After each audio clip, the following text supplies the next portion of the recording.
Okay, so we're talking a little bit about protective equipment you might see your training partners use or might use yourself in jiu-jitsu.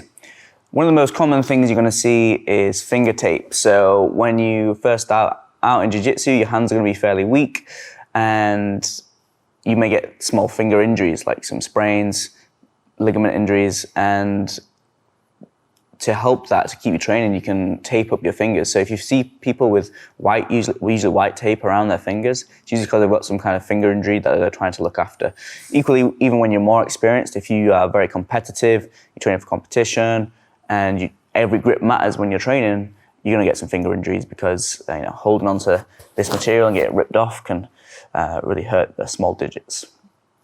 Other stuff you're going to see, mouth guard is really common, gum shield. So, of course, jiu-jitsu is a dynamic sport, and while we try and emphasize control, there's always going to be the time where you might get a little knock to the mouth, or an elbow, or a kick every now and again, and people want to protect their teeth, of course. So, super common to see people using gum shields when they're training.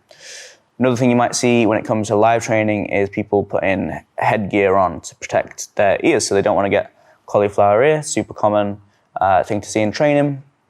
Something you might want to invest in if you also don't want to get cauliflower ears. And other things you're going to see is, well, maybe not see, but you might see or feel through the gi is knee pads. So we spend a lot of time on the ground, of course, and especially I'd say maybe the older you get in training, the more you want to look after your knees.